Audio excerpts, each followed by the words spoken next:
Welcome back to Jack Plays Golf. We're back with part 2. We find ourselves 9 over par from the front 9, so break 90 well on the cards. Starting things off with a great tee shot on the par 3, finding ourselves on the green. Why don't you put a comment down below on what you think I'm going to score today before you watch the rest of the video, and I'll pin the top comment to see who gets closest. And be sure to watch the end of the video where we have a very interesting final hole, and that's all the clues I'll give you. So as you can see, I've had to avoid one of the holes which wasn't filled in. I managed to get quite close on that one, so pretty happy with that putt, and hopefully tap that one in for par. So that's actually my third par in a row on this round. Let's see if we can make it 4. Hybrid from the tee on this par 5. And I've hit it down the middle, slightly lower, but it is down the middle, so that'll do. We'll take those all day.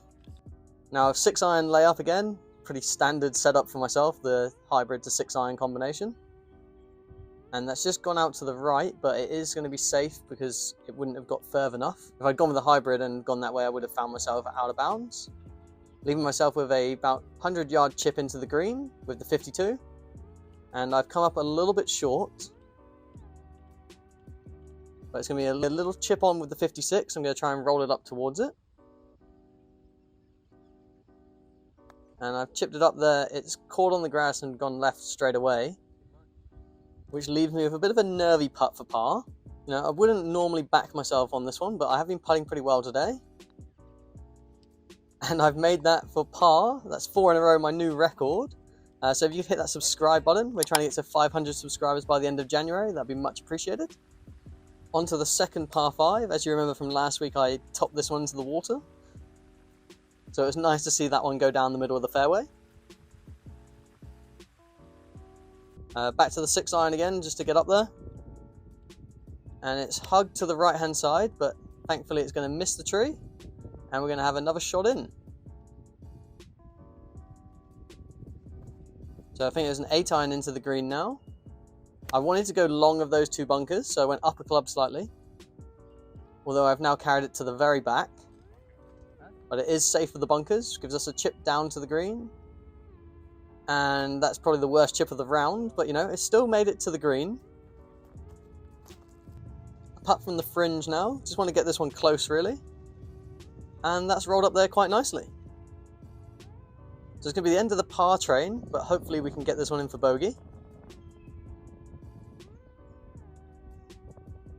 And again, I'll take that.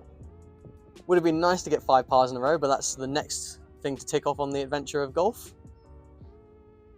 Back to the hybrid now. And again, just down the middle.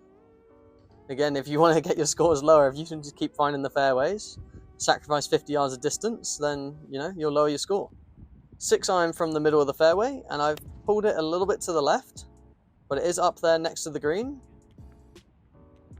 So it's going to give us a nice chip on. Going for the 60 degree and hope that it rolls down to the right. And I actually landed it pretty much where I wanted it to. I just expected the ball to move more to the right. So a bit of a misread on that one. Give us a long putt for par, which we've come up a little bit short. But again, we'll take easy bogeys all day. On to the par 3. So I've always come short on this hole, as you would have found out from the previous video. And again, I'm on the green, but at the very back. But I think this is a round where everyone got on the green. And going to the right. You say go on the right. I can go right. We're trying to decide whether it goes left or right. They saw it going to the left, and I said right. Just go right side of it, I reckon. And I convert to Dan's call, which was the right decision. Unfortunately, I didn't go right enough. Hit the like button for Dan and Sam's read on that one. Let's try and get 50 likes as always, and on to the next shot.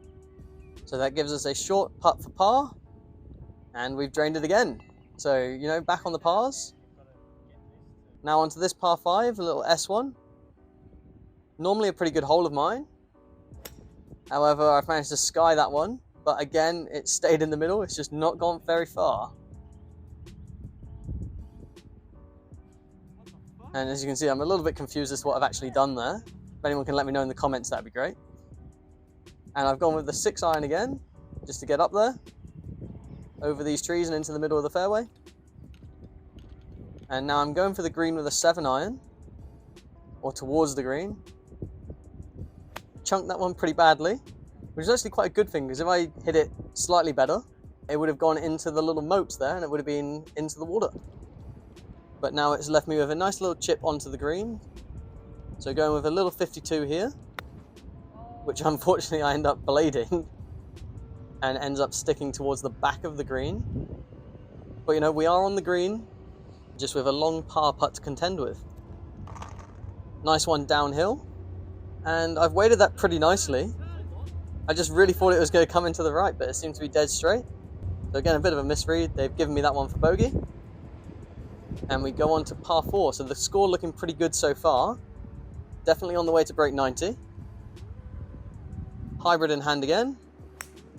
And it's come off a little bit low, but again, it is down the middle. So that'll help keep those high numbers off the scorecard.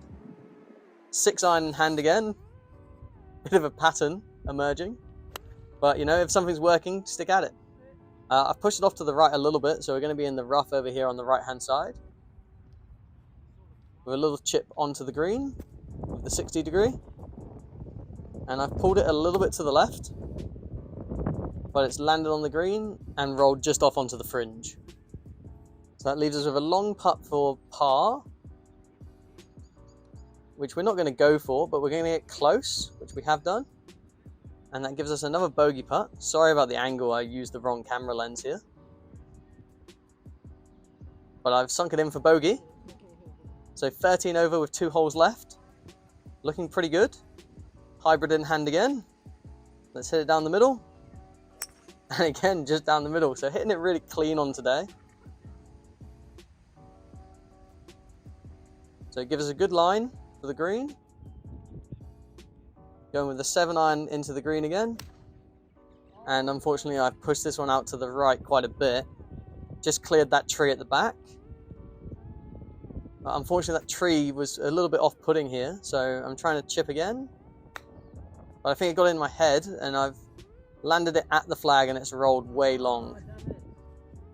So, you know, it could be the first double bogey on the cards here. But then I've pulled off this expert 60-degree chip. And I don't think I could have placed that much better without it going in the hole. That should hopefully lock down an easy bogey, which we managed to do. So going on to the 18th with 14 over, so 5 shots to play with. I actually made a bit of a scoring error on this one, where I put myself down at 79 at this point, where in actual fact I'm on 81.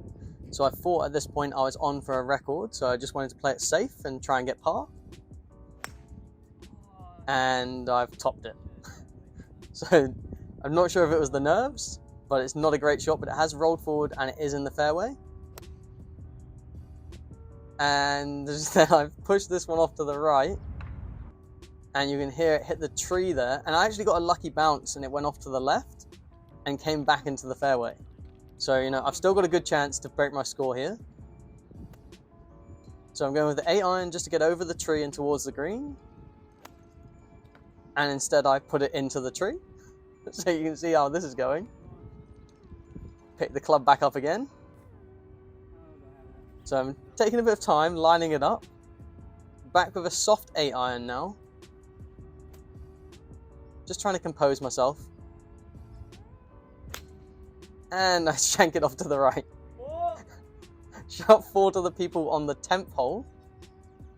And Dan, who's slightly ahead of me. And that's hit the trees. I'm going to pick up my club. And I've actually gone for the putter now. As you can see, I've got this tree right in front of me. But to the left of the tree, I've got a bunker. To the right of the tree, I've got a bunker. And I just don't want to chip into any of them. So I'm going to try and putt it really hard to get towards the green. And putting through the rough stuff is never good, but it has got on the other side of the tree. So it gives us a short chip onto the green. And I'm sure people can relate to this hole. Everyone has them. Managed to chip it quite nicely, but it doesn't reach the bank, so it's going to roll downhill away from the flag. So what was looking really promising to hit a new PB has turned into questioning whether I'm even going to break 90. Going to compose myself again on the green, put a putt up there, and that's quite nice. Which is going to give us an easy putt for the second one. So it's 2 putt on the green, but it is going to end on a quad. which has taken us to plus 18 overall, so finishing on 89, which is quite unfortunate when you consider how well I played on the previous 17 holes. But you know, it happens at our handicap level. But lots of positives to be taken away from the round. 5 pars, 10 bogeys, 2 doubles, and the quad to finish on. We also had that ridiculous chip in from the first round and hit a new record of 4 pars in a row. And the lesson I learned from this round was I actually don't count my score as I'm going around now, as I feel as though that's what really took me over the edge on the 18th. A miscount which put me onto thinking I was on for a PB, put pressure on myself, and ended up getting a quad on a round where I was playing really solid. And I found this has had a positive impact on my game. Let me know any of the tips and tricks that you guys use when you're playing, and maybe I can use them in the future. Thanks again for watching. Hit that subscribe button. We're closing in on 500 subscribers. Hopefully do that before the end of January. And if you didn't watch last week's episode, you can click on the video on the left for that one, or you can click on the video on the right to go to the playlist for all of my Break 90 series so far. Thanks again for watching, and I'll catch you next time.